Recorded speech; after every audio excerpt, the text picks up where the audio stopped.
Hear ye, brave souls and curious onlookers. Gather round as the fires of fate crackle and the drums of destiny thunder across the Iron Realm. Welcome to episode 44 of our epic chronicle. An odyssey of daring deeds, treacherous betrayals, and kingdom-shaking choices that began with a single humble spark back in episode 1. If you're arriving just now, oh dear wanderer, you've stumbled into the eye of the storm, but fear not, the entire journey awaits you. Every sword clash, whispered secret, and divine revelation is etched in time for your binging pleasure. Each Wednesday night, the adventuring party gathers round the sacred table, where imagination reigns and dice defy gravity. From there, our tale is carted off to the production dungeon, where tireless trolls hammer it into glorious shape. By Sunday, it emerges anew, fully polished and unleashed upon the realm of YouTube for all to behold. But that's not the only place we haunt. We've scattered breadcrumbs across the land of the internet. Facebook, Instagram, the Iron Realm Wiki, even the enchanted lands of Pinterest. Follow us, stalk us, meme us. We love it all. Now, before we delve into the treacherous depths of tonight's tale, let's meet the champions who will shape fate itself. When I call your name, rise from the shadows and announce yourself with your first name, your character, their race, class, and level. Let the crowd know who dares to challenge the Iron Realm tonight. First up, we have David. Hello, my name is David. I play Q, a halfling cleric level 7. Rah. Next up, we have Kingfisher Blue. Bradley. I'll get it eventually. My name is Bradley, and I am playing Kingfisher Blue, a level 6 Er'fro'ren monk, way of the open hand, who is smarter than you, and if you were any smarter, you'd probably know that. Alphazar. Next up, we have John. I'm John. I play Zachariah, a human paladin of the 6th level, following the amazing, powerful, and Medusa slain Alpha Bog. Alphazar. Next up, we have Allison. Hi, I'm Allison. I play Theo and Kat. They're a duo of a Kalashtar and Cat rogue level 6. And then we have Rhea. Hello, I am Rhea. I play Lominde. She is a level 5 elven rogue who is entirely too flexible for her own good. And last but not least, we have Lisa. Lisa, I play Erin Stonefell. She is an elf paladin level 5. Her mace is lifted in honor of all those who are innocent. Alphazar. And unfortunately tonight, Matt will not be with us. He plays Talnar, a half-rogue elf thief, level 7. A half-elf rogue. For me, I'm your humble dungeon master, your narrator, your tormentor, your guide through chaos and wonder. Steel your hearts, ready your spells, and let the story unfold. Tonight's episode, a recap of last week, snakes, smites, and a call for help. The chamber is thick with heat, ash, and the scent of scorched serpent as the battle with the Yuan-ti and their fearsome Medusa mistress reaches its climax. Talnar vanishes into shadows, slipping past the chaos with rogue's grace, inching closer to his quarry. Meanwhile, Kingfisher Blue, blind and thus immune to the Medusa's deadly gaze, tunes into the battle through the crown of hearing, listening for the shift of scales and the hiss of malice. Aaron, radiant and wrathful, unleashes a smite upon a Yanti Mind Whisperer, who promptly erupts into flame. Theo and Kat stab away at the sleeping Yanti guard, damaging it, but also bringing it back into battle. The Medusa's tail lashes wildly, striking out at Zechariah, but the paladin of the Alpha Bog holds his ground. With a shout of holy fervor and the crackling light of the divine smite, Zechariah deals the killing blow as a final gesture, boot to jaw, shoving her petrifying gaze away from the party. Victory! High fives are exchanged mid-charge as Kingfisher Blue leaps past to continue the Serpent Purge. With a dark, booming invocation of Abaddon, Zechariah kills the Yanti guard, sending its soul straight to the 13 levels of hell, where his mistress now resides.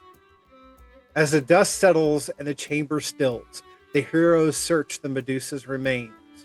Among the spoils, a broken golden mirror handle, inscribed with a cryptic R-E-L. Could it be part of Relpek's missing telescope? Then comes a quieter act of heroism. Lominde still stands frozen, stone creeping across her form. Zechariah kneels at her feet, invokes the Alpha Bog's mercy, and places his hands upon her petrified limbs. He speaks, "O Alpha Bog, from whom mercy flows and through whom stone shatters, hear your servant now beneath the weight of ancient evils. Mend what has stiffened, breathe upon the bones and blood, and with your touch let her dance once more in shadow and steel. By your infinite grace unbind her. So may it be." As light floods from Zechariah's hands, Lominde's feet thaw from stone, life and motion returning like the ripple of wind over water. Just then, the echo through the vastness of the chamber. "Help me!" A faint voice cuts short. The silence afterward is louder than any roar. The secrets of Er'fro'ren are far from finished. Join us tonight for episode 44 as the party follows that ghostly plea towards whatever lies deeper in the dark. More serpents, more relics, more divine smackdowns. Only the bogs know, and the bogs are watching. Episode 44 begins now. Let's roll. Good evening, fellow warriors. Good evening, good evening, good evening. Hello! So, Are you ready to complete the mission in finding Relpek? Yes. Yes. Yes. You have 1,000 times yes. spent so much time in these dungeons, it must feel like you are part of the dungeon. In fact, Lominde almost became part of the dungeon, but thanks to Zechariah and the other members of the party, Lominde is fine. That's right. Here we are with a voice off in the distance saying, "Help me." What do you decide to do? So, now that Q's back, or if Q pops back in, we'll he'll be able to pick back up his wandering and searching. But I was gonna try and take over his role in his absence, and I was gonna go down this hallway here to the west.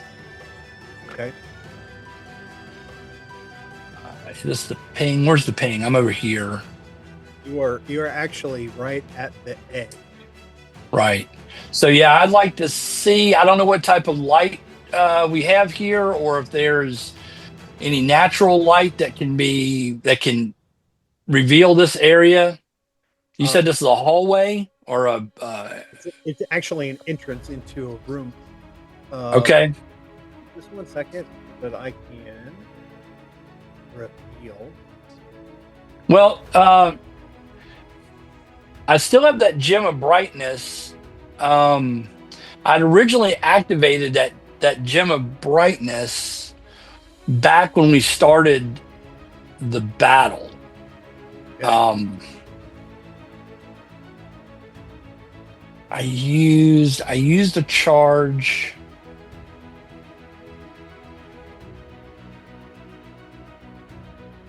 I'm just seeing how. An area of the room has revealed itself. You'd have to walk into the room further, but it is lightly illuminated already by torches that are hanging from various points in the walls and along the ceiling.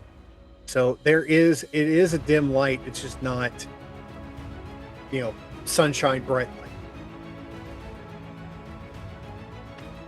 Well, what can I see in the space in the dim light? Well, actually, I've got Chris. So when I turned on that gem of brightness, it says that it lasts until you use a bonus action to repeat the command word, which I haven't done, or until you use another function of the gem, which I have not done. So I should be showing 30-foot. Let's see.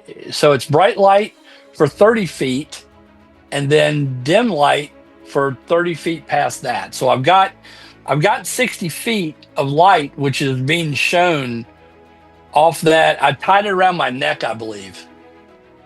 It is not a problem for you to be able to see even without that. Okay. All right. Fair. The room that you enter into appears to be a library. Now, the area that moves through it that has walls on either side, that is actually a corridor above your heads. Okay. It was revealed because you walked through that corridor going from one room Okay. to another one, but room 15 is a separate room that's actually below it. So, and this is a library. Got to get my handy dandy room identifier. So, Notebook. in Oh, the- wait. What's in the room?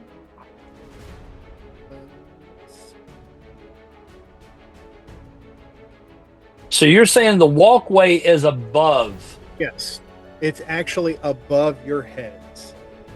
So the idea is that a corridor has been carved out above this room, but because in a previous session you guys walked through that, that's why it's revealed. But right now you're actually seeing an entire room below. Okay. In a So does that walkway lead to 16, or is 16 on our level? 16 is above, is a level above. Got it. You've already gone through it. Got it. So that is actually, So the library is just a contained area. yes. Okay. Yeah, that is just, it's an area by itself filled with books as well as parchment paper. There is several small tables with chairs. They're not indicated here because the corridor goes above it, but there's places to sit down, look around. So, what do you decide to do? I would want to scan the library books for any references, any on the spine, anything that would mention, obviously, the Alphabog, Paladin Orders of the Iron Realm, maybe even my former military order, which was Astarag or in Astarag. So anything, I'd like to scan book spines and just casually to see if anything would pique my curiosity Okay. of something that would be related to me. Okay. Anyone who is doing similar to what Zechariah is doing, please roll an investigation check. Yeah, I'll be looking for books on alchemy, the history of this monastery and monastic tradition, that sort of thing. No, Casper. Invest. That was Bronson. I know. You were friends with him, weren't you? Yes, we worked together. We were work friends. Frenemies, as it were. I am Yeah, unsuccessfully friends right looking now. for halfling history. Gosh. I'm so excited to be in a library, I don't know what I'm looking for. Let me ask you one at a time. First of all, Kingfisher, what was your roll? I don't want to say. It was a 5. Um, I'm like, oh, pretty books. Aaron, Stormfell, 17. 17. Okay, and Zechariah. Also a 17.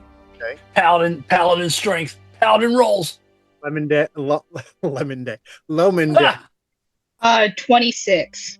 Whoa! Wow. Can I roll again, please? Okay, Theo. I also rolled a 26.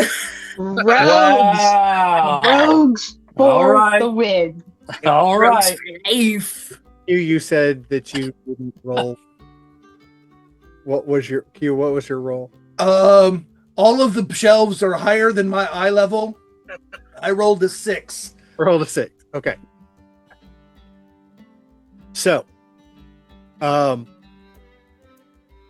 yes. First of all,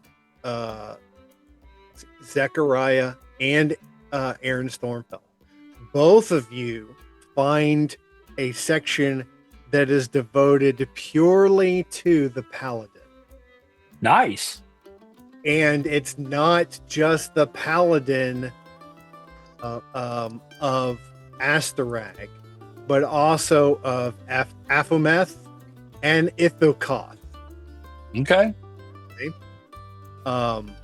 Let's see. Lominde and Theo. What were y'all looking for? Well, I suppose if we're looking for things each pertaining to our own personal interest, maybe something about the Thieves Guild or the history of the schism. Okay.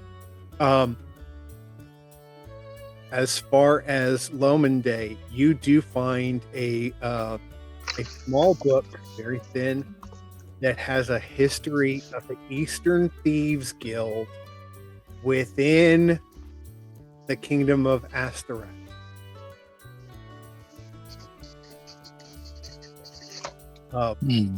And just so you're aware, you would know what the Eastern Thieves Guild is, being that you are a thief.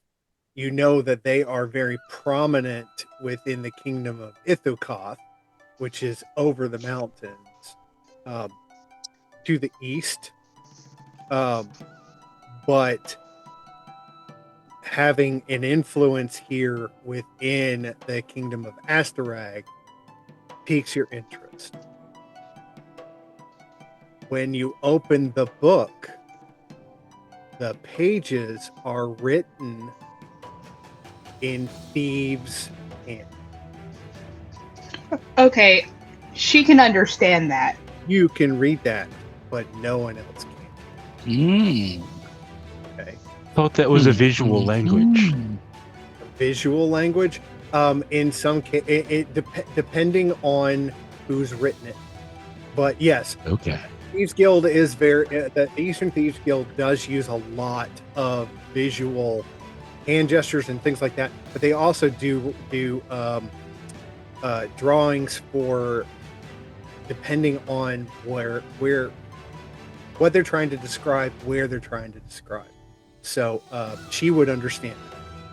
Okay, Kat, is there anything in particular that you were looking for?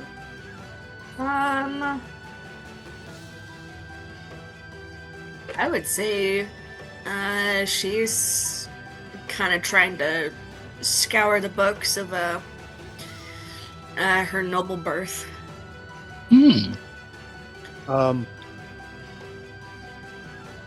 There is a particular section which talks about the kingdom of Asterag and the lineage. There are portions of it that the pages appear to be written, but there is a section about halfway to 2/3 through the book that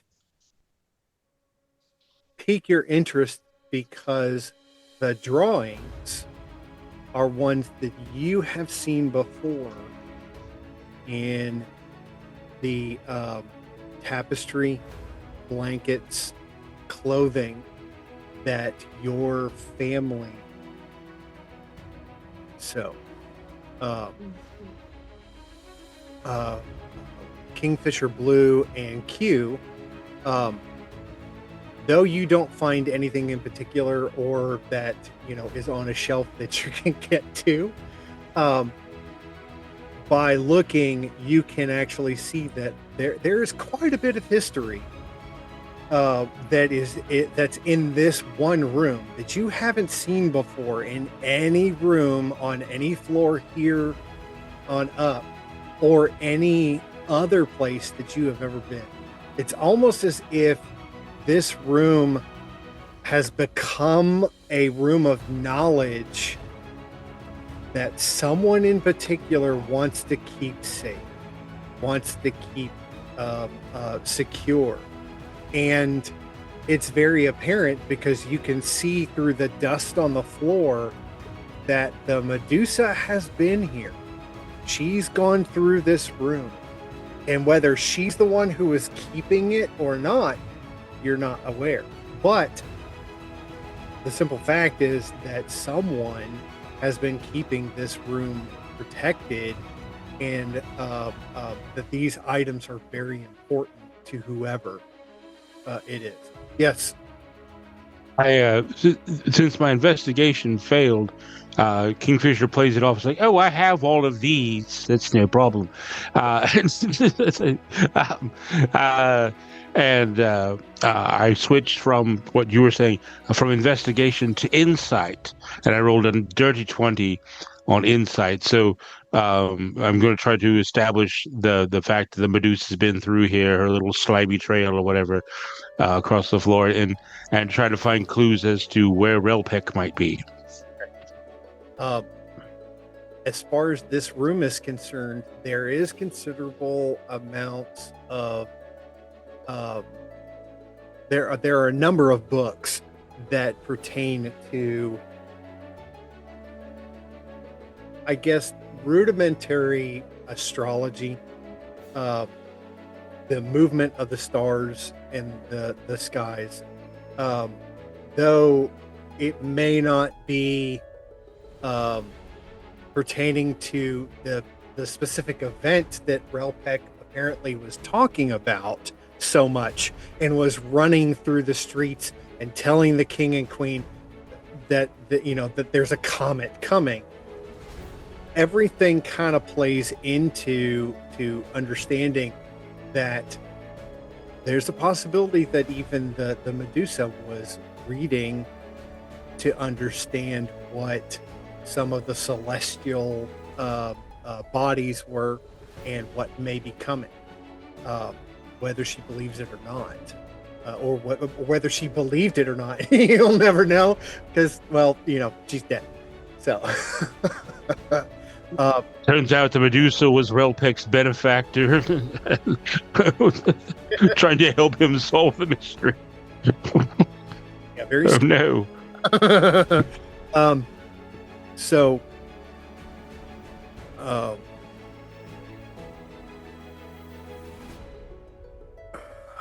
know the best way to do this. Just rip the Band-Aid off, sir. No. I'm trying to think of to do this.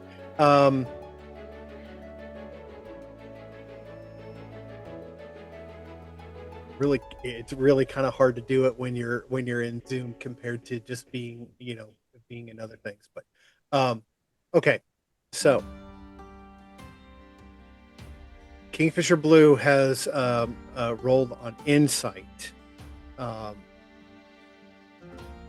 seeing where the Medusa has gone. It's her body and tail, you can tell, spent an extended period of time in the area of the astrology. The books are worn. They don't look like they have that they're brand new. They've been flipped through. They've been earmarked. All geared. Apparently, this is very special or very, very intriguing to her.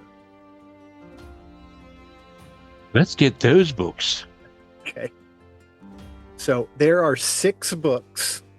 They are all part of a series, 1 through 6.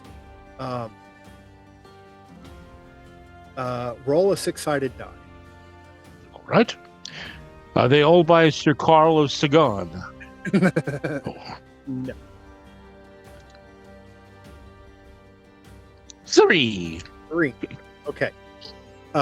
3 has a lot of information on the kingdom of Astharag, but it blends into it's almost like it's it's the second part of another book, because it starts to go into Aphomet and the kingdom of the 5 baronies, and some of the prophesied events that will happen there. If you flip back to book 2, the second book delves very deeply into prior events, things that have happened within the kingdom of Astharag, and you find a reference on a page that the top part is torn off. The bottom part looks very similar to the map that you received from or that you saw that had the Relpex drawing of the coming of the comet. And you recognize that almost immediately. Yes, it's been a while since you looked at it, but you can tell that this is part of Relpex celestial map that he drew. All right. We'll pocket that and the remaining volumes, and I'll share all of my insight with the party and see what suggestions they might have. Okay. So this is what I need for everyone to do. If you have everyone but Q, I need you to take out your earpods or take off your headsets or mute your machine. And then when I give a thumbs up to you, that will be your cue to come back. Okay. All right. I'm still here. Okay, Q. Your foot hits a book that's laying on the floor underneath one of the bookcases. It's bound in black leather with gold print on the outside edge. When you pick it up and look at it, it says the 13 levels of hell. Okay. Not a very auspicious book, but I'm a cleric, so I'm okay with hell. Well, and being that the kingdom or that we've discussed previously that there are 13 levels of hell within the kingdom of or the Iron Realm. This is a very important book, especially to you. Whether you reveal it to the rest of the group or not, that's fine. But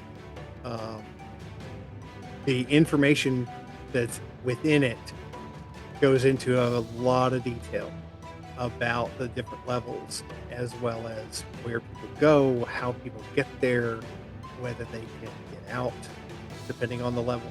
So, you as a cleric, this would be a book that you would hold. Hey, I hide it about my person somewhere. somewhere underneath the colander. Yeah. Okay, so And I go, look, snake. okay. Hide it, and then they look around at me and go, well, thought I saw something. You can all come back now. Is everybody back? Can you hear me? Thumbs up, everybody. Preacher. Y'all come back now, you hear? Yep. Put your headphones in. Okay. That's probably the easiest way I know to be able to do something for one person. I'm sorry that we had to do it that way. I'll try something different. I hope that was okay. I hope you did metagame. I mean, you're going to hear it on Sunday when the episode is out, but right now. Right. So it's up to Q whether he wants to tell everybody else what he found or not. But No, I thought I saw a snake and told you guys to look over that direction. okay. So, does anybody else want to search this room? I would like to make another attempt at the alchemy books, just in case there's one I don't already have. Okay.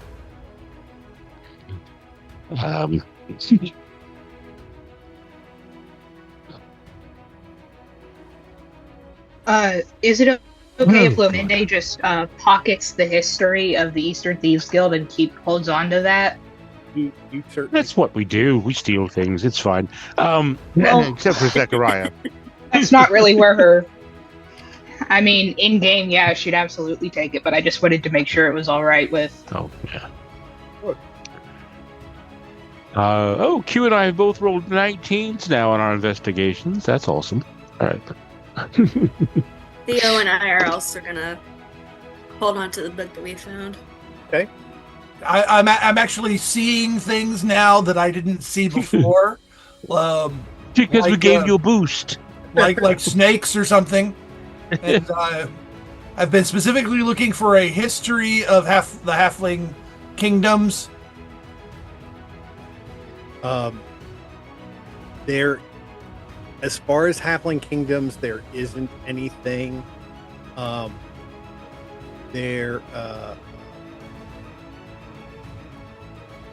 There is information, or there are several parchments that have pieces about a particular lineage of halflings,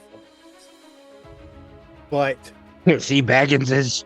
but the dates of the lineage is well over 1,000 years. Now, Roger. whether it's goes, whether there's anything else to it, the bottom of the parchment is incomplete, so it's completely open. That's fine. I can pencil my name in on the bottom. I just put my name down to the bottom. Name of them. So when you mentioned that we found 6 books, was that like 3 for the paladins and 3 for the rogues, or There were 6 books that Kingfisher Blue picked up. okay? They were on astronomy. Astronomy and astrology. Yeah. Oh, so those were the 6. Okay, well, how many? Okay, Now, the paladins, there are, did I say 6? yeah. At some point, you said there was a total of 6 books, and I was just trying to clarify what are those 6. The 6 books are a history of the paladin, Those are just the paladins. Okay, cool. but it's Okay. but again, it's not just the kingdom of Asterac. It is also Ithaca and Aphomath, and Perfect. all 3 of the kingdoms. Perfect. That's awesome. So, but whether you and Aaron split those, Zechariah, it's up to you. Or if one of you holds on to all of them, or if you sit down together and go through them, that's completely up to you. My intention, because, and this is something that, we can obviously game, later. One of the things that I would like to do, both in game and out of game, obviously, is to grow the knowledge and to help create, the paladin orders of the Iron Realm. So, knowing that Zechariah is going to want to do something like that, he would want to take the 6 books, or, obviously, Aaron, if you have some interest in development of any paladin orders yourself, we can obviously split them up. We could split the 6 between us. But my intention is to leave out of here with those 6 books. As long as I get the knowledge that's in the books at some point. Well, yeah, sure. I mean, I did want to correct some confusion from earlier as far as the deities of the Iron Realm. In that, Aaron, you said that your character worships the one true bog, which is a monotheist sect of the Iron Realm, and then there is a pantheon of bogs, similar to Greek or Roman history or Egyptian, and there's a pantheon of beings of greatness, and that's led by Alpha, who is a Zeus or Jupiter type god deity, and then all the other demi-bogs, as it were, all begin with A, except for a couple of few, which I won't go into now. But anyway, so those are 2 different theistic philosophies as far as the one true God, bog, as you were, which the Iron Realm equivalent of God and Jesus, and then the pantheon, which Alpha is the leader of. So, anyway, that's for you all. No, that's a good clarification. Audience. Yeah. Well, for us too. That's a good Yeah. clarification that there's that separation like that. Mm-hmm. So, and as far as my library searching, Chris, yes, alchemy, monastic traditions, both of this monastery and my own, and yes, if there happens to be a Casper anthology, I'll pick that up for Bronson if I ever make it home. you actually do find on a low shelf that's actually very close to Q's height. You do find a omnibus. Omnibus. Casper, the early works. Oh yes, Bronson will love this. They're not in color. They are all hand drawn in black and or ink and art. Well, I know what Bronson will be getting for Solstice Day. Okay. Anybody else have anything as far as this room is before? I rolled a 22 on investigation to see if there's any book that was specifically like tucked away that somebody wanted to maybe hide, if that is there.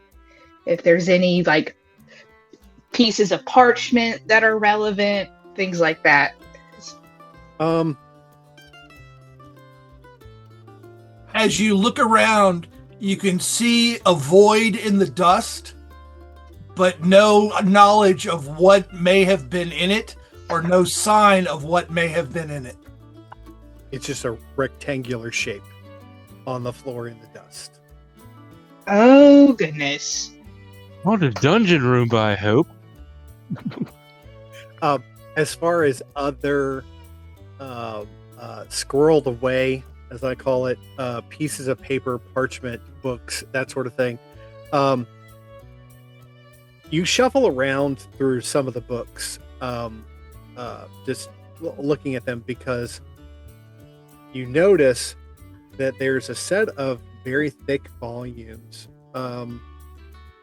almost an 8x5 size, and a group of them are sticking out further than the group next to them.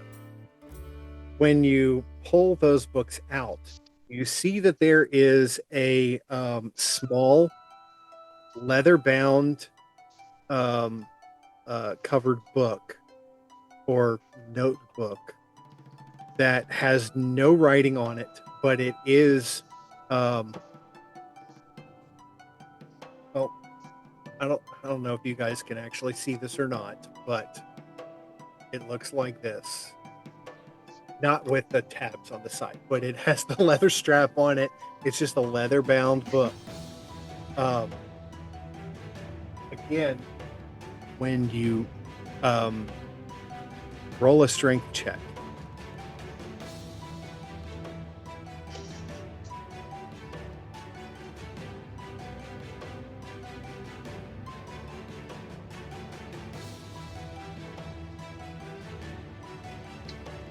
Uh, 15.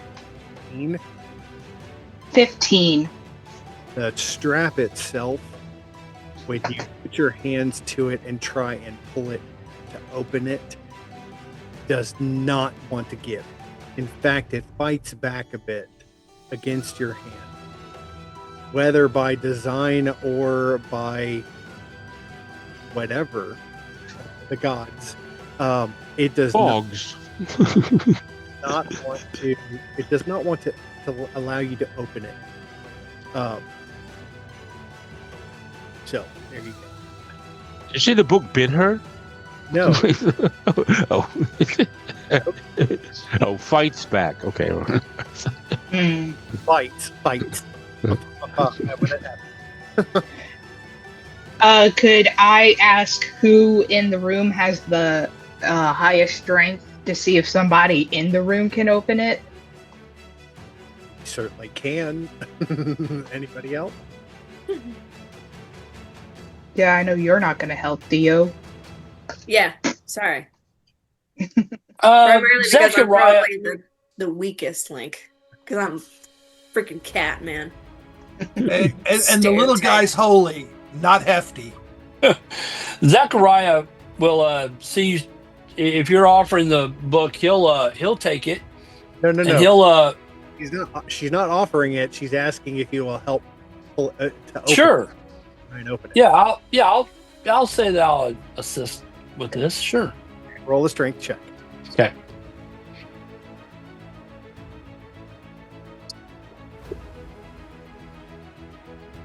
Yeah, 13. 13. It's even harder for you to open than it was for Wow. Monday. It's for whatever reason, when you try and pull that pull the leather strap, it just snaps right back into place. I look at Lomonday and I say, a devilish tome possibly. I would leave it alone, and I kind of back away from it. I am going to Either from embarrassment or from that he actually believes that, but either. I'm going to come over and pray over it. Tie Jesu Domine. Bash my head against the book and try and lift it. What did you roll? I don't know yet. I haven't pushed the button. Come on, button. I knock myself unconscious. That's essentially what Kingfisher did as well. Yeah. Let's- Also a 4. Wow. Okay. Let's let the cat try. You know, maybe it wouldn't hurt. Cat scratch fever. Wouldn't hurt. The other paladin, just to see. 16. 16. There's a 16. You were able to pull that with all your might, and I mean, it pulls away from the book, but then it's like starts to grip on your hand and then whack right back into the book See, I did something. again. Wow. I did better than these goons. In Soviet Iron Realm, book reads you. Aaron Stormfell, would you like to give it a shot? Shot. Let's see.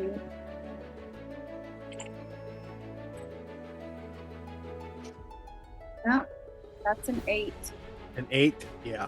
The when you try, even trying with a like a dagger to try and cut it, pull it up, it just smack right back to the book.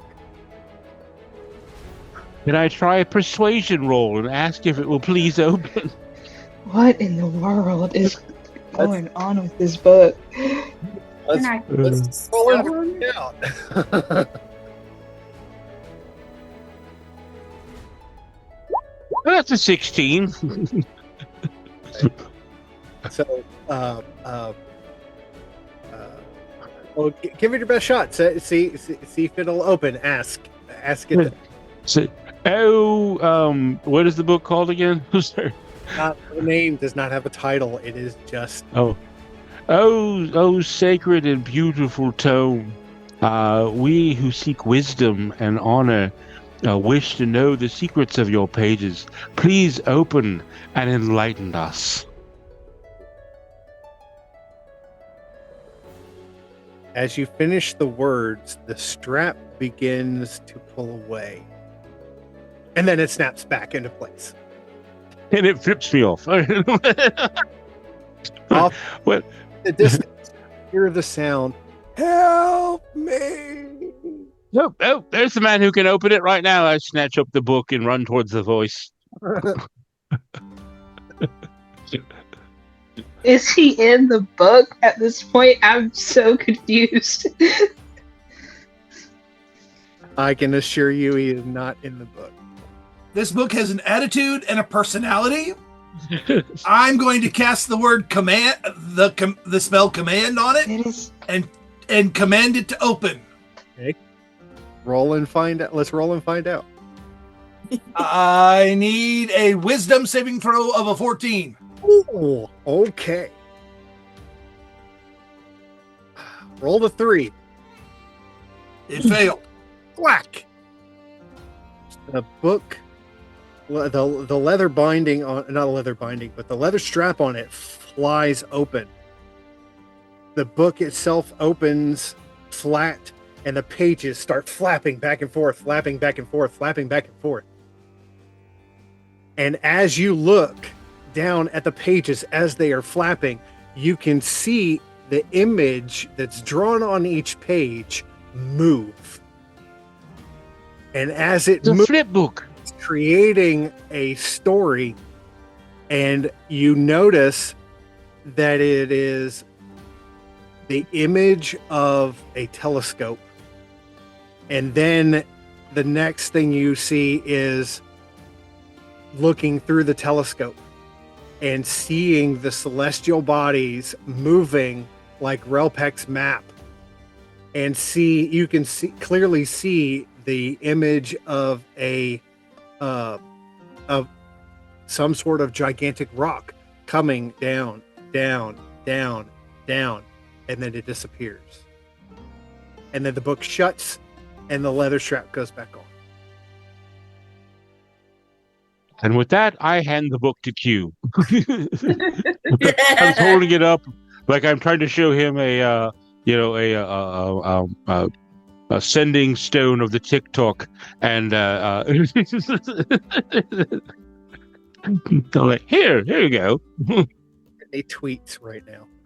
Yes. I lift it up and slip it under my hat, Put it on and your my hat goes back on slightly off center and not all the way down. as you put the colander back on your head, as we've established that you're wearing a brass colander on your head, you can feel the book moving the colander just slightly, just a tiny bit, and it moves it back into center place from being off kilter. The Iron Realm equivalent of the flying spaghetti monster is the antipasta. Antiposta. Okay. Antipasta. Now, having gone through that, what do you want to do? Can we tell where the voice of pain and loss and longing is coming from? it's echoing all throughout the chamber, and especially within this gigantic room with high ceilings. It is just echoing off all the walls and the ceiling, and the floor. Okay. I'm going to. Who has the best insight investigation? Something like that. I just rolled a 24 for insight. Well, I was going to cast guidance on you. Oh, okay. I have a +8 investigation modifier. And a +3 Considering on I can cast insight. guidance at will, you also roll a investigation check or an insight check, and then I will roll 2d4s to add to it as the effect of the guidance spell. All right. Since it is a cantrip for me, it is easy. 18. Well, And- one of you gets a +2, one of you gets a +1. I'll give her the +2 because that'll be her 20. Then mine will be 25. So can we hear where the echoes are coming from with the 25? Yes. It is off in the distance. Sorry, that just sounds so evil to say it that way. It'd be so vague. No, it is Somewhere. to in the direction of how you came into this room. It is specifically coming from that direction. So to the right? So if I do this,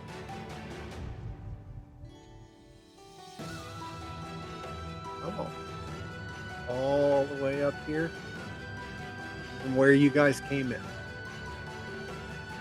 up in that direction. Hi, Tona. Kingfisher Blue has already taken off. He's flying away. He's flying the coop. Oh, did I say that? I fly away. Man, that's Q's Oh. job. I know, but there is science to be learned, and I want to Right. learn it. Right. He's got something under his hat, so. Okay, so Is everybody just taking off, or are you going to go as are you splitting the party? Okay. Deal. No, I'm just leading from the front and it's scouting. Doing my reconnoiter, as it were. DM. Yes. As I get near this lava pool right here, I'm going to stumble and drop the scrolls of halfling lineage in the lava pool. Ooh.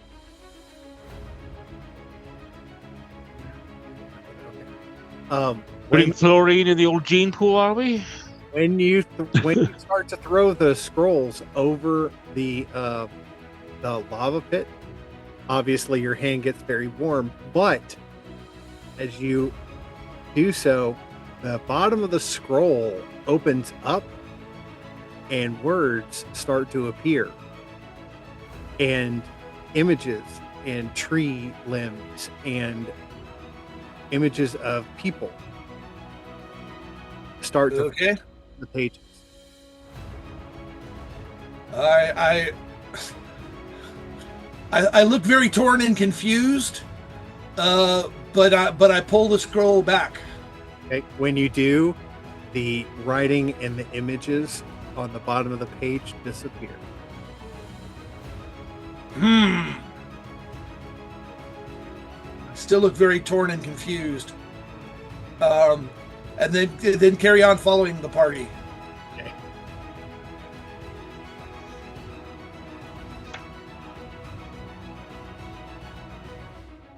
I promise we will not keep Tolnar in the room by himself.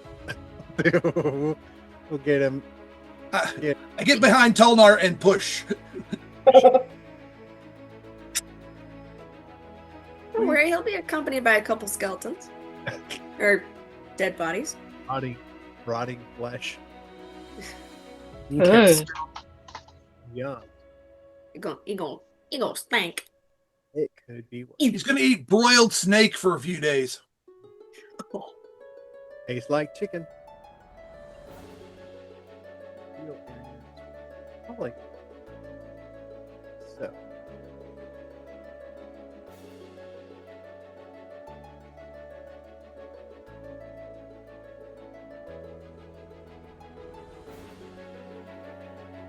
Sorry, it takes a minute to do the polygon version of revealing the map.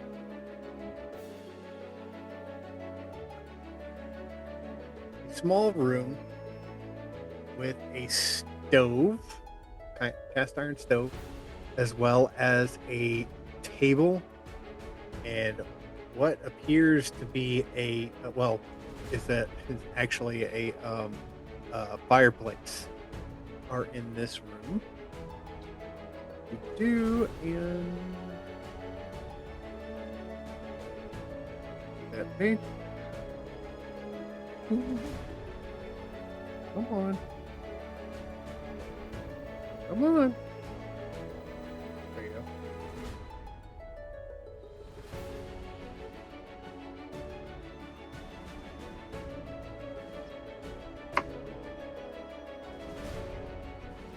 Here we go. This appears to be a kitchen. It is devoid of food, though. The fireplace does not appear like it has been used in many, many months. There is some wood that's charred in the fireplace itself. The stove doesn't even look like it has been turned on in quite a while.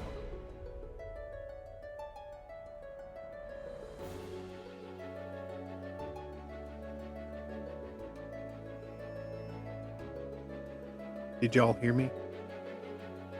yeah. Okay. Yeah, I'm just I think thinking. we're all thinking right now. Hmm. Hugh, would you like to put Party those scrolls on the stove and see what happens? Stove's not on though. Just remember- Could I roll? What check would I need to roll to like kind of see if any what has been like the most recently disturbed object, like, or if there's anything off about like the floor or Perception check. Most recently disturbed object would be me.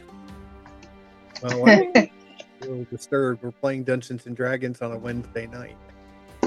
The middle of 22. the closest thing that you can tell that's been disturbed would be the wood that's in the fireplace. The last time that it was used to be more than a couple of months ago. Okay.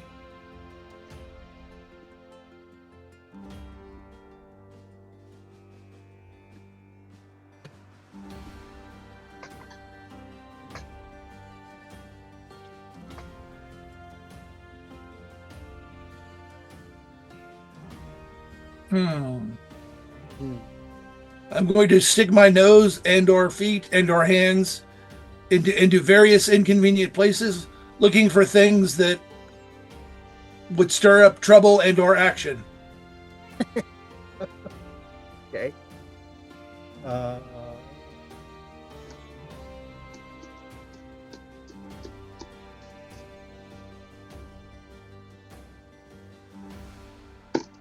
room is just so devoid of anything other than the stove and the fireplace.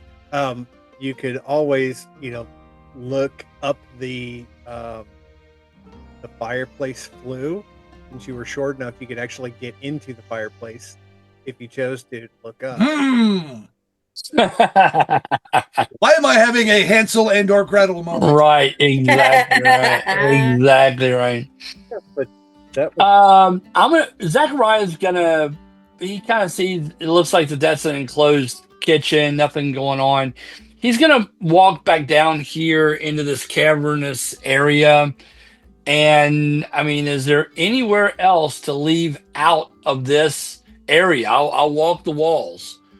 Is there any way to leave this cavernous area, or is it just north or the library? No, there's another area. Okay, is it down here? Is it over here? You actually just passed it. So where I was originally at, or here? Yeah. There's actually a door. Okay. Where this body's at? No, hold on. You see where the entrance is? Straight ahead of you. That is not that's not a wall. That's actually okay.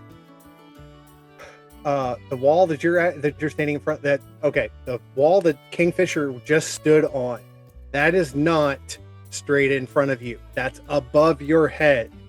That's actually an outcropping above your head. There is a tunnel that leads directly ahead of you where Kingfisher is moving. He's moving to the tunnel entrance. Okay. Okay. That if I use my draw freehand, this area is actually above your head. Right. Okay, to a room that you guys have already been into. Okay. So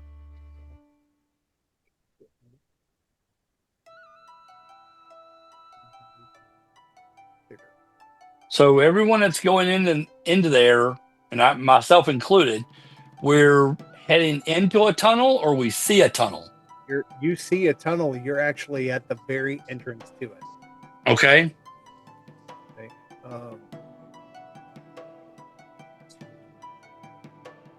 So everybody left room 6. Well, I left room. I said I left room 6. I think everybody else To me, because it looked like a dead end. I mean, it looked like there was nothing there. Right. And when I noticed Zechariah was gone, I followed him. Wait for me, guys. Okay. So, Well, it was correct. 6 was an enclosed room. Okay. As far as we know, right? We'll put everything in parentheses. As far as we know, it's an enclosed room. There was one very hungry fireplace mimic left in the room. Yeah, which Chris was trying to entice Q to look into.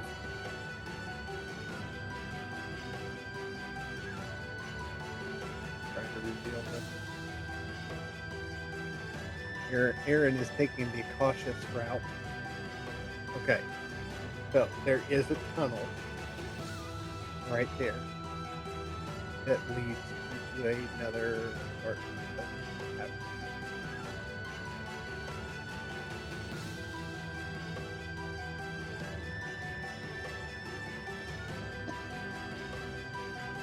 I think it has to do something up here, up into the right.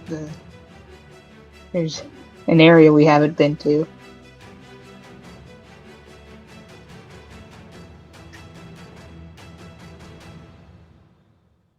So is everybody following Q?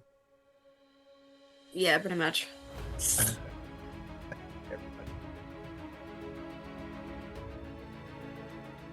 So, I mean, we're in a new area that we've never seen before. All the stuff that we see revealed is something that's above us. Yeah, that's further ahead of you in the black you haven't seen yet. Okay.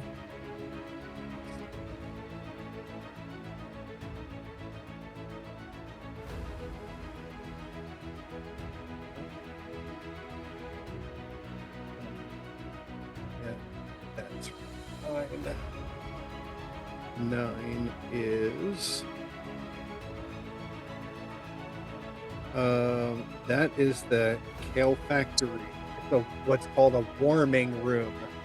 It is a room specifically designed for you to go into to warm your feet because it's cold in the other parts of the cavern other than the main room. You can sit and warm your feet. That's actually a fireplace below the 9. There is a statue in the corner of a soldier that appears to be in complete shock. His hands are raised. He's not carrying a weapon. It looks like he's wearing soldier's clothes that reveal him to be a knight. But he is in a pose like he is just completely frightened.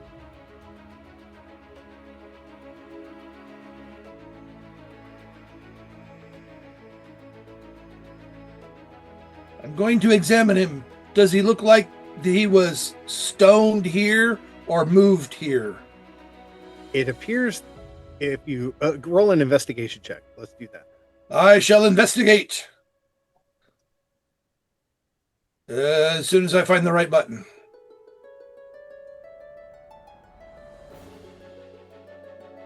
We really shouldn't have declared investigate. However, I did a good job this time. 17. You can actually see scratch marks on the floor. His statue has been there. Ah, somebody's decorated. I don't agree with their choices, but somebody decorated. When you turn around, Q, to face the fireplace actually starts a fire.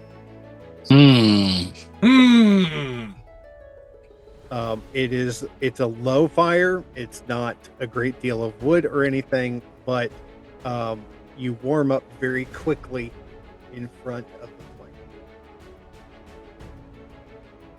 flame. Somebody wants to toast my buns.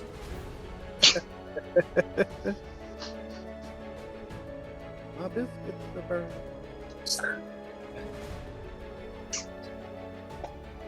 So where Bronson's at, or Kingfisher Blue, is that a new area, or is that somewhere we have explored before?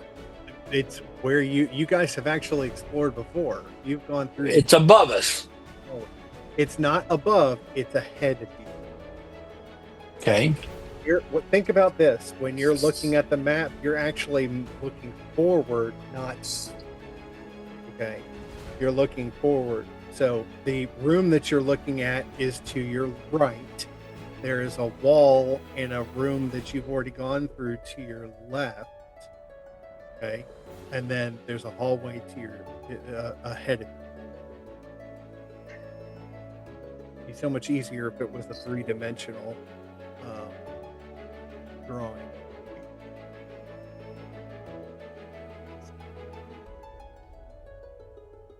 So you've actually gone through the hallway to your left, down that little set of stairs where those three line drawings, or lines, those are actually steps that lead you down into another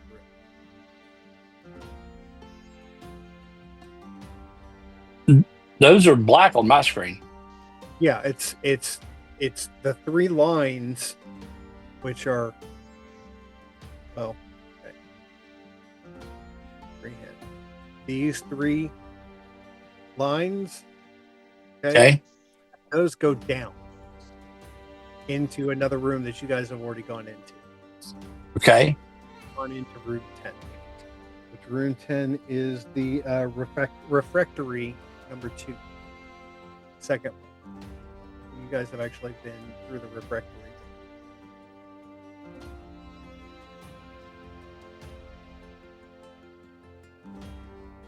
Okay. Is anyone else concerned that that fireplace started up all by itself? I'm just wondering. It's not the weirdest thing we've seen here.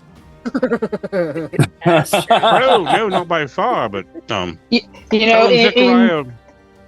in comparison to the stone statue, which was obviously petrified, that's weirder even than the fire just lighting up. That's far more common in the fireplace. Trust me, Zechariah. You recall that Bronson's frightened statue is about 3 levels up, along with correct.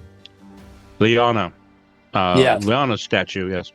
So, I wonder if someone thought that by bringing this particular stoned individual to the warming room might help repair it, but Not a bad theory, really, but misguided. So yes.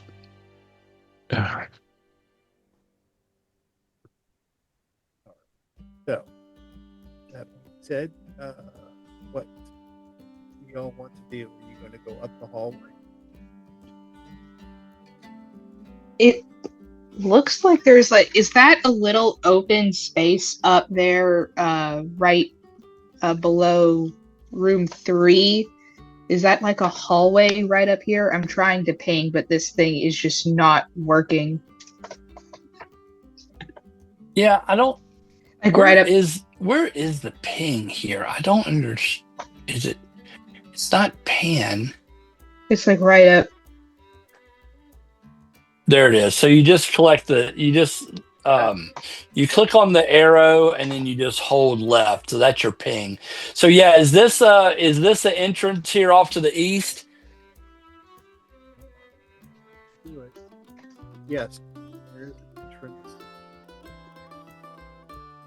We haven't been there, obviously. Well, yeah, you have. Okay, well, Lomende's gonna.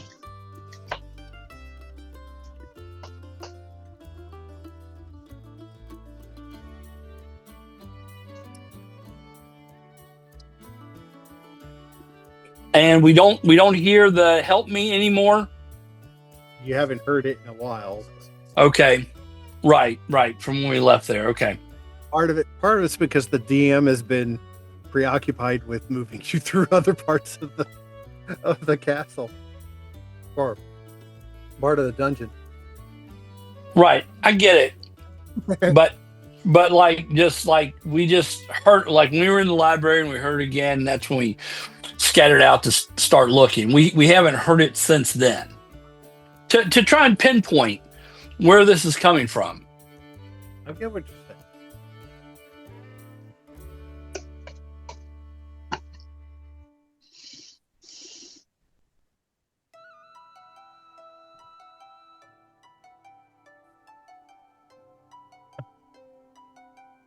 And okay, so Kingfisher Blue, you've gone high up the corridor. Lomende, you are right in the middle of the corridor. Kingfisher Blue is kind of off the map at the moment because I'm still trying to keep with Q, who's over near the fireplace. Are you just stunned by the fireplace, Q?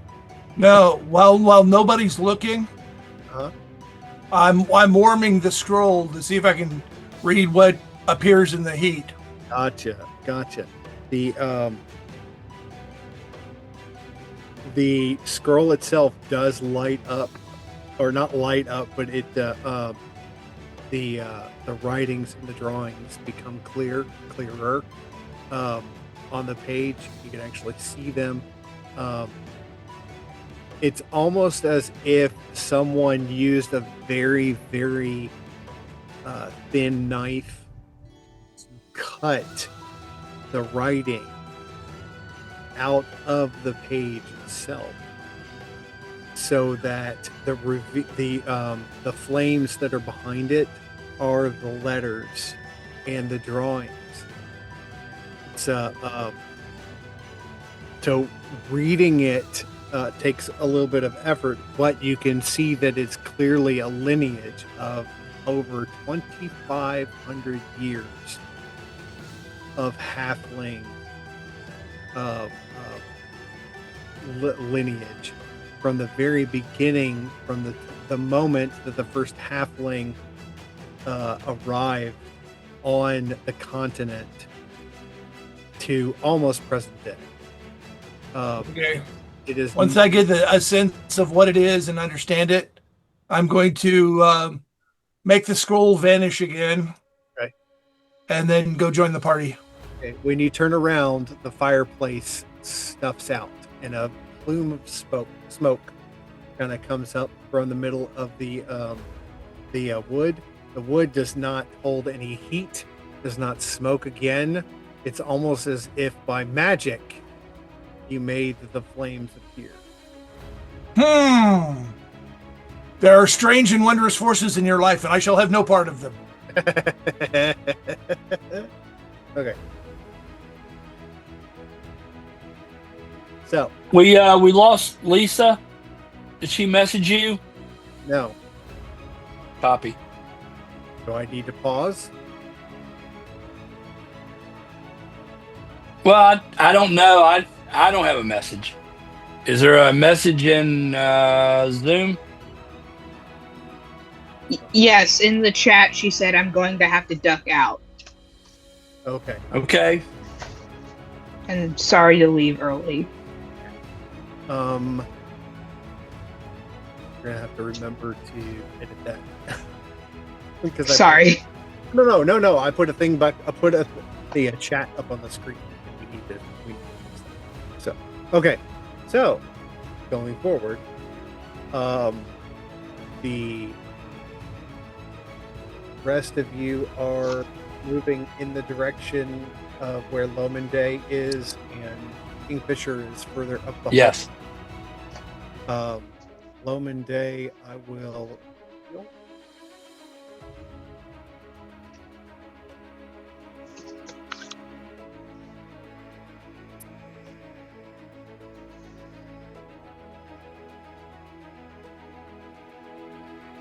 That there is another hallway, and just to your right, Lomondé, that there is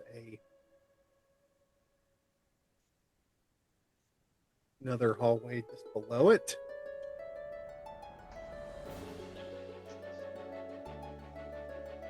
What does everybody else do? I'm trying to see if I can get into this room here. That room is that room you've actually already been into, Oh, all right. and Never mind. the entrance to it is actually right. Goes into that room. That room actually is underneath the hallway.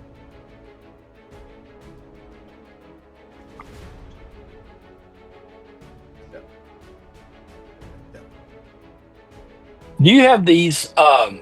I've probably asked this before. Is the color coding on here, or the light versus the dark, like the light tiled rooms compared to the darker cavernous rooms, right? Does that signify the different levels? No, it doesn't have anything to do with that. Okay. So, Well, it seems that would make sense almost, because it seems like that there's squared off lighter rooms no, and then more of a darker, non-gridded, cavernous, well, the rocky area. well, the If you see what I mean. have tile floors, and then there are Right. root floor. That the light or dark is not dependent on where it is, as far as what level it's on. Okay. I was just trying to find some clues to make some sense of where things are. Well, you well, right.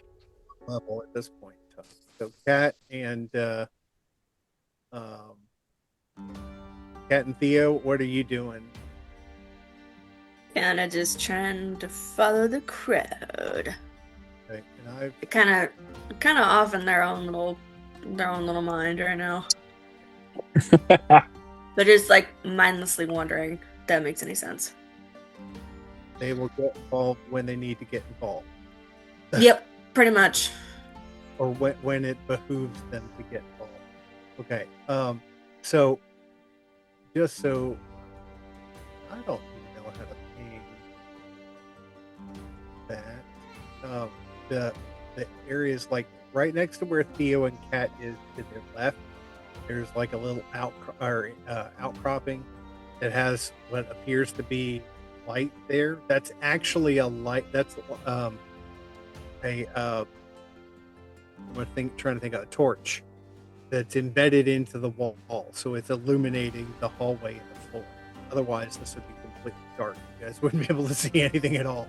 unless you had dark. Well, not even dark vision would help in complete darkness. So, I've still got that gem of brightness rolling. yeah. So 60 feet, 30 of it bright, 30 of it dim. Lominde, are you going to your right, or are you going straight? Well, I'm wondering if there's an area right above where Zechariah is. That's actually part of a room. And I'm Okay. probably kind of turning my body, with that gem to try and illuminate as much of our area as possible, or to reveal as much as I can, Chris. Minde's probably going to poke into the room to her right, because we can just go down the hallway later. Okay. I suppose if we can't find anything in there.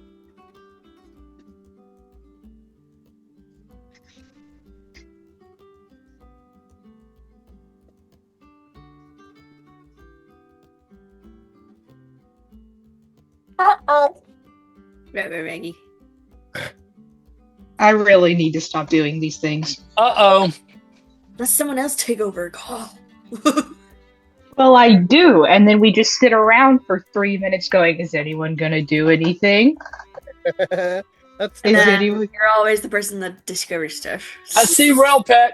that is typical. I see Relpet. It is typical of us. And you are actually in what's called the Basilica type of chapel. And there are 2 Yanti blood guards. And I need everyone to roll for initiative. No, I ain't gonna. Wouldn't be prudent at this juncture. I'm going to try to do a surprise attack on that one that I'm next to. What? Well, wait. You just ran into the room. Yes. I just Wings out, beak screaming. Like, I was taking action, as it were. Making a decision, initiative, as it were. But before initiative. Okay. So I'd still need you to roll for your initiative. Then we'll do the surprise. I did.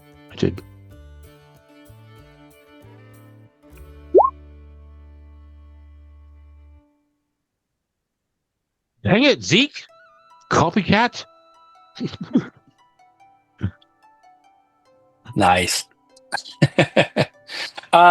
Dexterity 11. So you probably beat me on dexterity. Yes, mine is a good old 20. So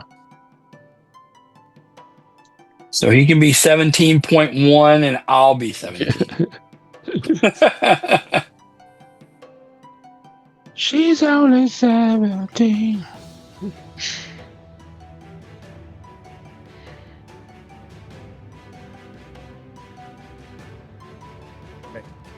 Kingfisher Blue, what is your initiative? 17.1. All right. Zechariah. 17 even. Lominde. 19. Yeah, look at that. Theo and Kat.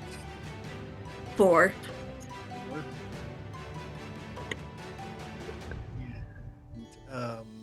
Q. 20. Alpha Za. All right.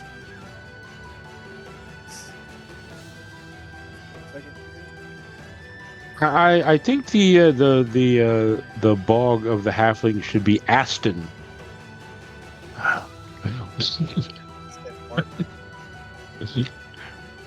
It'd be a Samwise thing to do.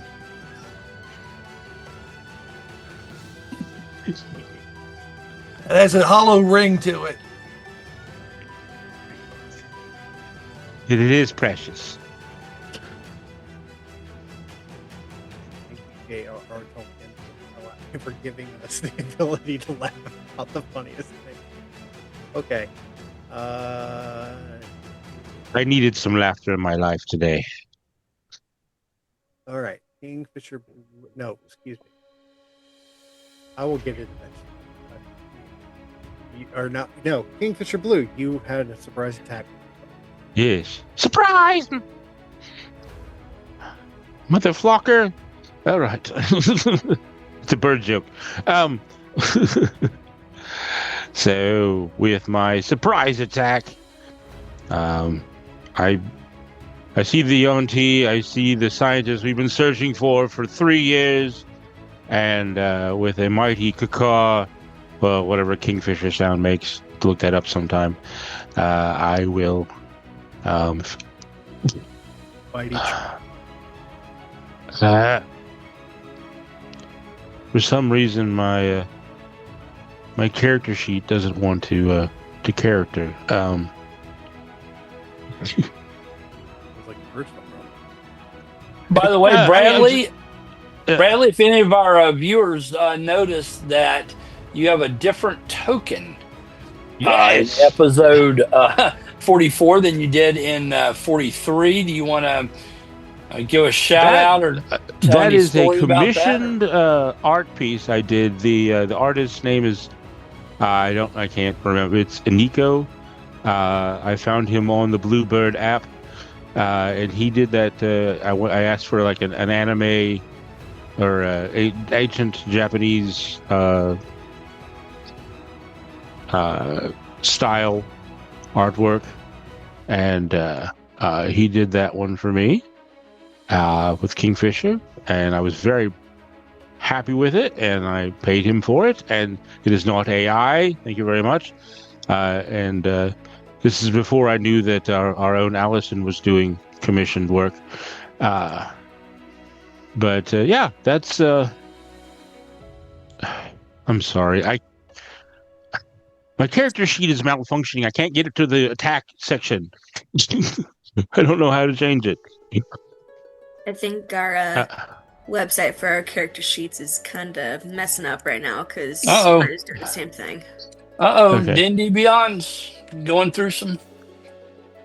So, knowing what I know with my Talon Strike, I have a +8 on my attack.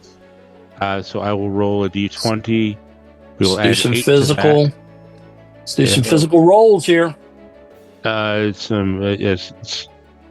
Okay. A 10, I'm sure we'll miss. And does that 14 or And then, all right. I'm rolling again. And that is a 17 to hit.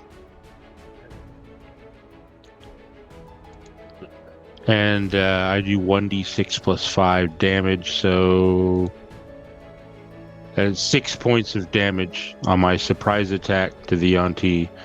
And I just go for the jugular on him. I'm tired of these snake people. And so I take 6 points of damage to the esophagus. And now we can go into initiative. It'll be difficult with the character sheet not working.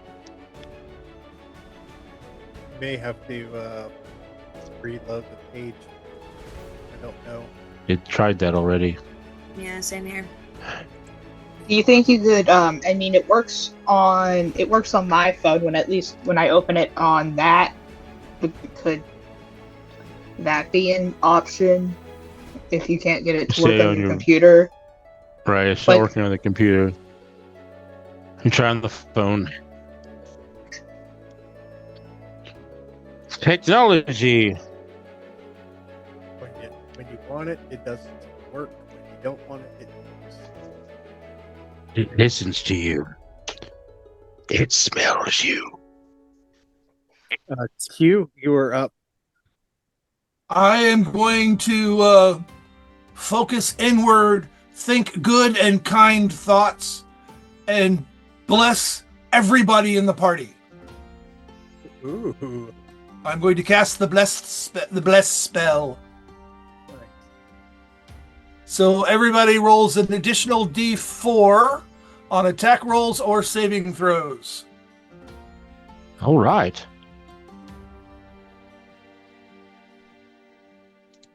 And I'm going to move myself to here Alpha to be out Za. of the way. Alpha Za. 3. I get +3. Every time you roll an attack or a saving throw, add a d4. All right. Yeah, he's working on mobile, but just not on Okay, so PCs. Omen Day. Okay, I am going to try and attack the one closest, the red, which is the one closer to me.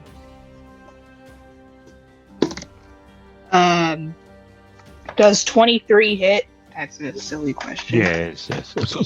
No, that's not a silly question.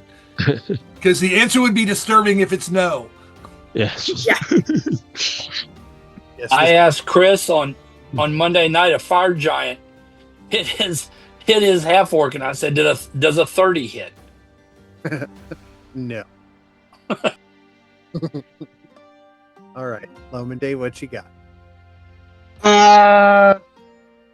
10 points of regular psychic damage, and I am going to roll my sneak attack separately because I am going to take 1d6 away. And if I can find the thing on my sheet, I am going to try and poison it. Okay. It has to make a DC 15 Constitution saving throw. I will say this, that it has a damage immunity and a condition immunity to poison. Okay, well then I won't. I'll just roll sneak attack normally. If I don't drop the dice on the floor. Hey, it still counts. The dice will hit the floor.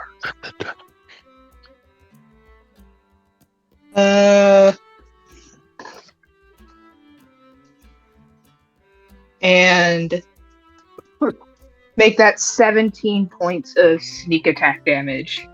Okay, so 20. You just did 27 points of damage total. Yes. That dang. I haven't even bonus actioned yet. Oh dear. For bonus action, I am just going to do steady aim, so I have advantage on my next attack, and I will move on, and that will end my turn. 7 points. Just with Kingfisher Blue. Right. Having said hello with my talon to its throat, I will continue my barrage assault. Too bad we didn't get a rest in between here, but I shall carry on with my talon attack. I roll a 21 to hit with the first attack, and that does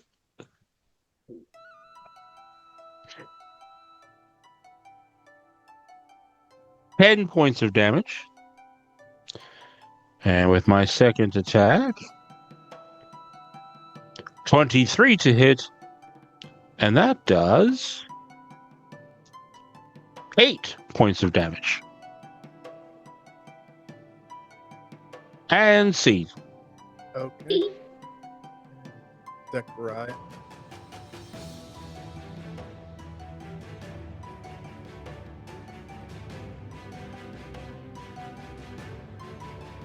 All right. So,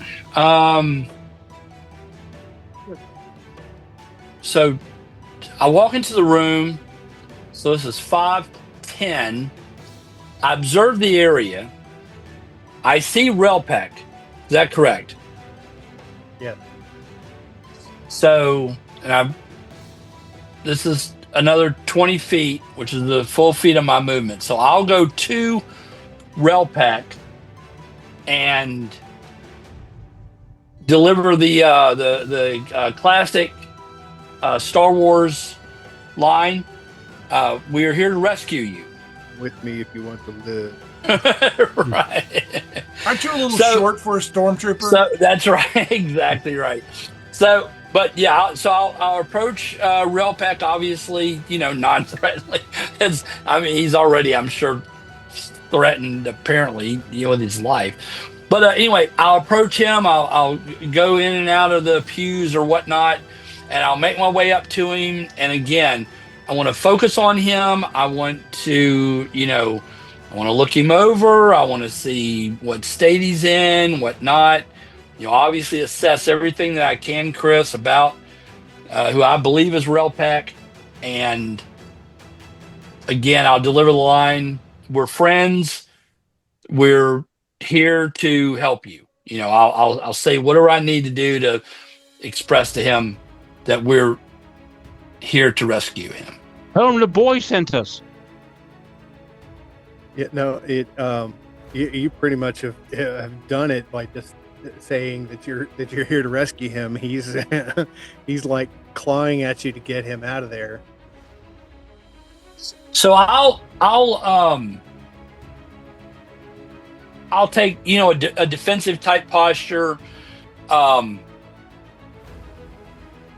in other words, to defend him. And so I'm out of movement, and I said all that in 6 seconds, so that shouldn't have been my action. I don't know. That was an old rule. If you did anything longer than 6 seconds, they'd be like, "That was your action."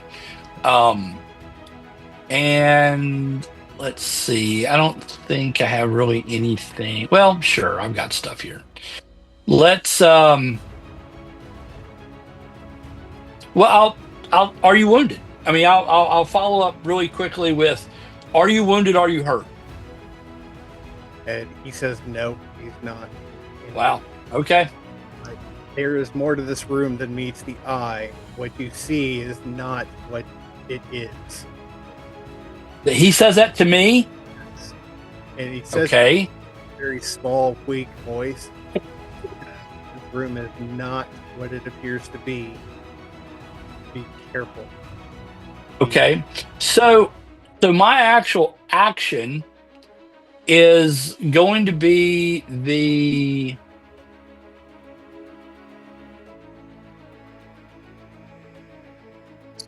ready action. The ready action says you take a ready action to wait for a particular circumstance before you act. So some type of a trigger. And the trigger will be anyone that is going to attack or harm Relpec. Okay. And that'll be my action that I take, and I'm done. Okay. Thank you. That brings up the to Yanti. Yanti Yellow will go after King Shablu with Bring it. Bite and Claw. Bite is a 6. Claw Miss. 6. This is Those miss. that one bites. What a bump. Yanti Red is going to move to Lomende.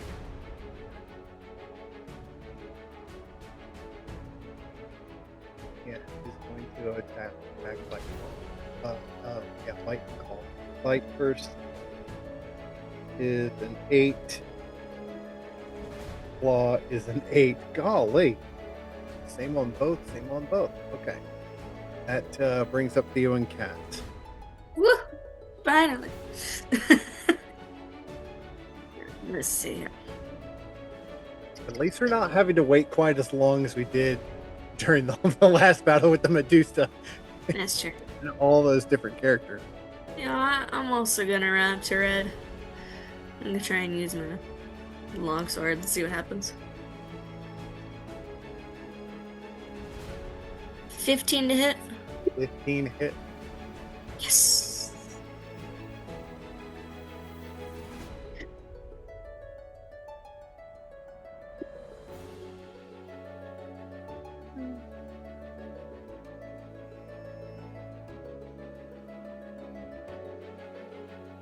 It'd be 4 damage. 4 damage to red. Yes.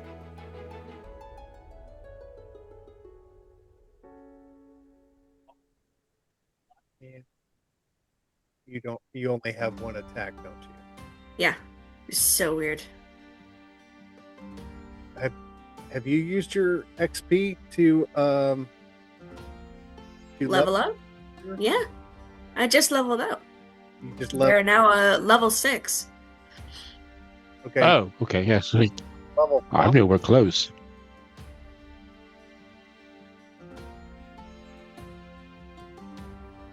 So you should have more than you have at level 6. Yeah. Level- See, it doesn't.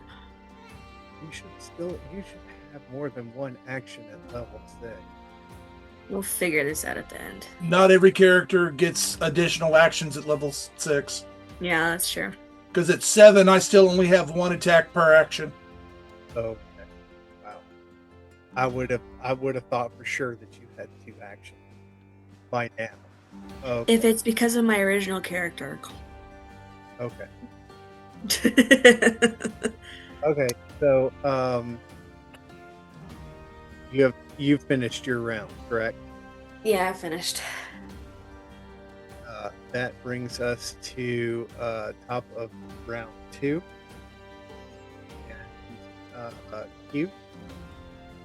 I'm going to.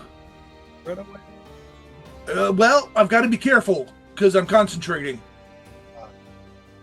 I'm going to move right here, and I'm going to swing at red. Okay.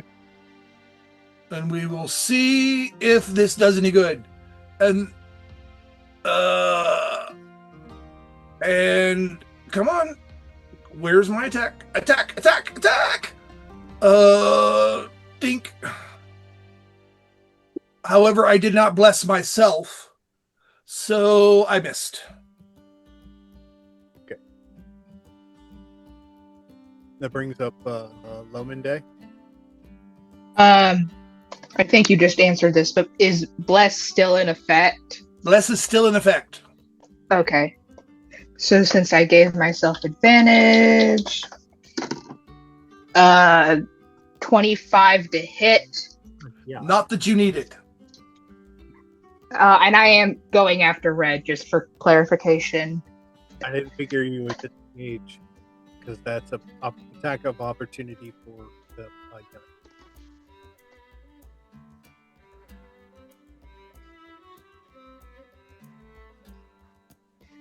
14 damage from the psychic die, and for sneak attack, is 15. Red Yanti is not looking. And using my bonus action, I am going to go at him with my psychic blades again. Dirty 20, I assume, hits. Yeah.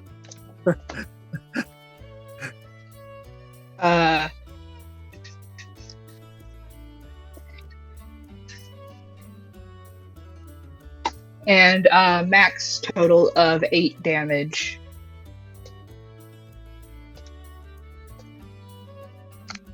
Yanti Red is not. Sorry, clarification. Is bless only for it's only for 1 action per turn? Attacks and saving, all saving throws. Oh, well, then it does an additional. It doesn't do damage, just attack and saving throw. Okay. It helps you. It doesn't work. Or in the place of. Anything else? Lominde? Nope, that's all I can do. Kingfisher Blue. All right, why change a good thing? Yonti Yellow needs to be a dead fellow, and I'm going to attempt to make that happen. More talent strikes.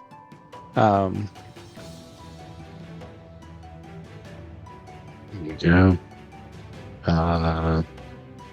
ooh, thank you, Pew. With my modifier was 11, but I rolled a D4 and got 3, so 14 to hit. That hits. And that does 9 points of damage. And I'll hit him again with my other talon. I have 4 of them, but anyway. That is a natural 20 to hit. So, yeah, does it 31 hit? Oh. Yeah, it kind of does. I think he knocked him into last week. Nice.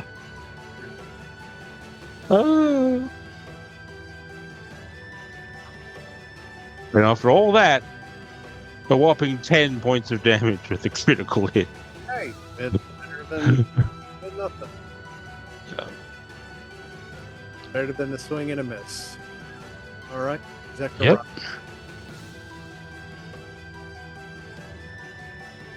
Okay, I'll turn back to Relpek and ask him to explain his last statement. You said that what we see, we don't really see. You said to be careful.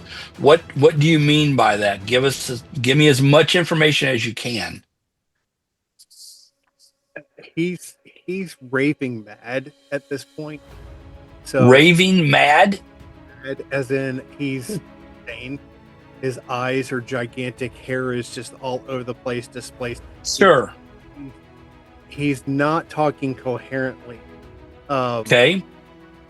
He repeats that the room is not what it appears to be. Be careful. The room is not what it appears to be. He does not move from the spot he is in. And the Yanti Yellow does not move from the point that it is in. Red's the only one that moved. But it's apparent that Relpek is looking around the floor and looking at the walls and looking behind him and looking at the ceiling as he says the room is not what it appears to be. I want to touch Relpek, not in a threatening way. Can I physically put my hand on his shoulder? Yeah, you can. I mean, but he is moving around quite a bit. Does he? Right, but I guess what I'm trying to say is, does he realize that I'm here? Does he, do I get the sense that wherever he is, I am also? Does that make sense? Like, are we both staring at each other? Are we both kind of seeing the same thing? He can acknowledge your existence. He acknowledges that the other people are in the room, but he is looking all over the place. And he'll kind of jerk back when he looks in one direction, then he'll jerk back when he looks in another, and then when he looks at the ceiling, and he looks at the floor, and then he looks at you. I mean, he is so manic. He's manic. Freaking.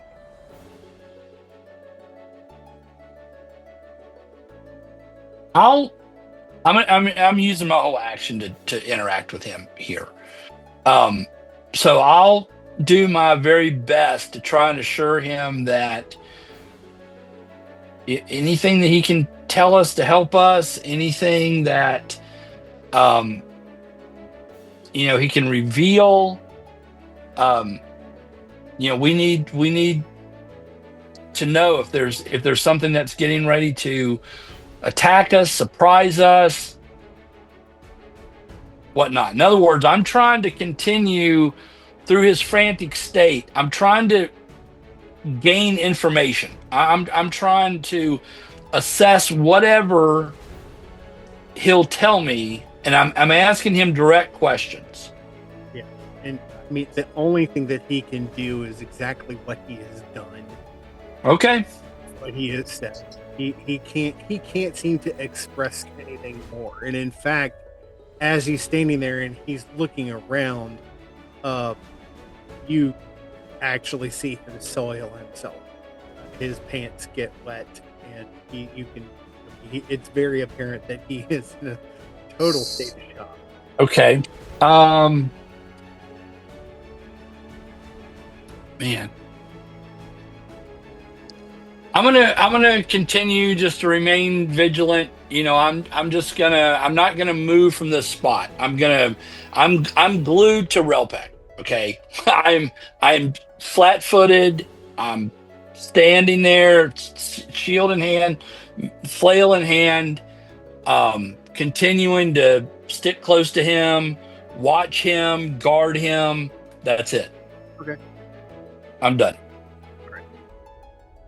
That brings up Yanti guard yellow, who is going to again attack Kingfisher Blue with red with claw and bite. 9 on claw and 4 on bite. Wow. And Yanti Red is going to attempt to go after Lomende again. Claw and bite. Claw is an 11. But bite is a 20. Well, the first one misses. The second one obviously doesn't. 8.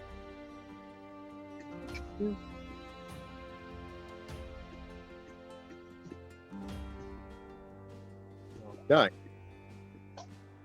That would be 7 point piercing damage. With the Oh, goodness.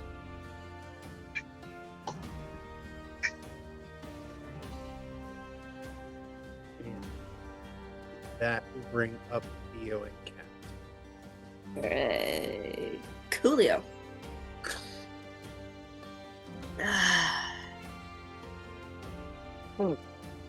Rad's gonna get a taste of this sword again. Okay. 7? 7. That misses. I guess. Remember, all attacks still have bless on them. True. I am. Did you? What the amount of bless on that? The best it would have come up with is an 11. 11. Yeah. Yeah. It still wouldn't it? Okay. That's fine. That brings us back to Q. Round 3. Ding, ding. Okay, I am still concentrating hard on this bless spell, Okay. but swinging ardently with my Swartzword. Word. Would a 14 potentially have hit? Yes. It does hit. However, I did not bless myself, so it doesn't matter. I rolled a 10. Roll a 10. Okay. So no, a 10 does not hit. I'm too busy concentrating on helping you guys that I'm failing myself. Okay. That brings up Lomende.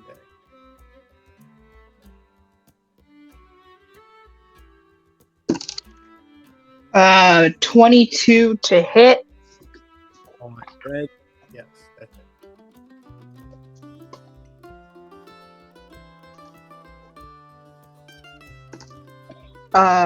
All right, 14 damage.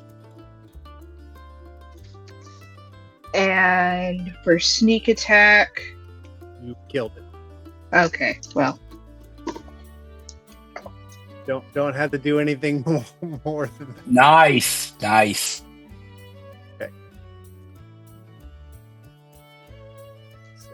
So, you want to move since you have could I roll a perception check to see if I can figure out what has Relpec so frantic? unless you are over on the other side of the room, you really can't tell what I mean. You could, out of your peripheral, since you've been fighting, you can tell that Zechariah has been trying to talk Relpek down, but you don't know the nature of the conversation unless Zechariah has announced it to the rest of the room that this guy's nuts or going nuts. I mean, you can roll a perception check no matter what. That's not an issue, but understanding what is going through, you really can't tell. Did we lose Bradley?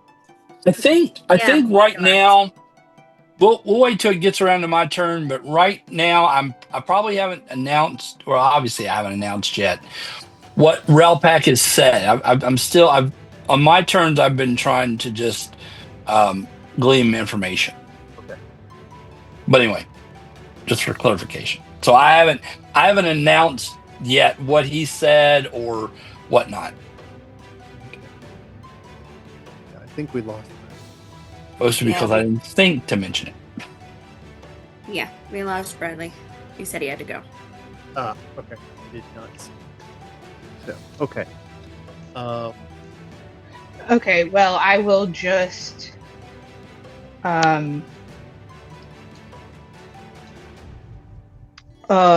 use my I'll just withdraw closer to the middle of the room and end my turn. Okay. As you move into the center of the room, you hear the pews that are in the center of this room. You hear the wood of the pews creak. Okay. It's audible wood. You know how wood, when it breaks or when it moves, even when a tree moves, you can hear that kind of the noise of the wood. It's loud. Sure, yeah. Your house Yeah. pops. Your house pops while it's settling. Sure, yeah. You can hear beams in your home pop, right? Or make noise. Or I have. Oh, what is that? The altar that's behind Relpek Uh-oh. as the bench that's right next to Lomondate that just moved, and the bench that's right behind Theo and Kat all start Oh. shaping themselves with teeth, tongue, and like beady little eyes, and 3 mimics appear within the room, and that's I really need to stop doing things. so Bench mimics. yes, Bench mimics. that's an altar mimic. Altar. Okay. Altar. Adventurers, thank you so much for another wonderful evening of fun and adventure. This one has been kind of crazy, silly fun, as well as, there's a battle at the very end, which leads us obviously into a cliffhanger, which I love to do. But appreciate you guys being here tonight, and unfortunately losing Bradley and Lisa was not in the cards to begin with, but they were here for as long as they were, and we miss Matt not being with us tonight to play Tolnar, but everybody will be back for the first was it the first week, the first Wednesday of June, and being yes, Er'fro'ren, and finding out what Relpek truly has to say in the long run. So until that time, meet again. We wish everybody a wonderful rest of your week, and we will play again next week. Until then, let's roll.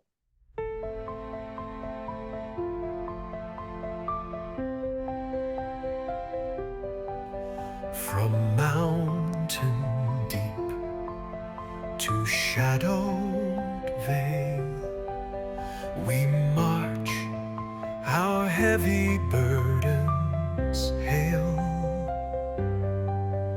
Iron forged, our hearts beat slow, a dirge of steel where shadows grow. through battles won and dragons slain, our saga etched in blood and pain. Iron Realm, a symphony of might, echoes of the fallen, lost in endless night. We carry on, our spirits unbent, in this realm of shadows, our lives are spent.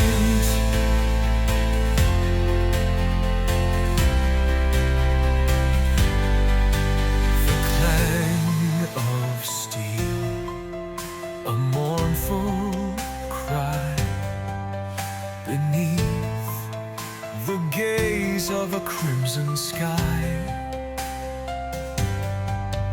We fight for glory, we fight for gold, tales of valor forever told. From ancient ruins we rise again, our voices echo through the glen. Iron Realm, a symphony of might, echoes of the fallen, lost in endless night. We carry on, our spirits unbent, in this realm of shadows, our lives are spent.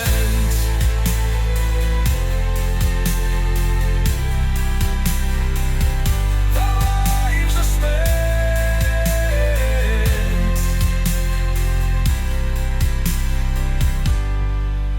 The dragons roar, a chilling sound, as treasures gleam upon the ground. We face our fears with hearts ablaze, in this endless struggle through the haze.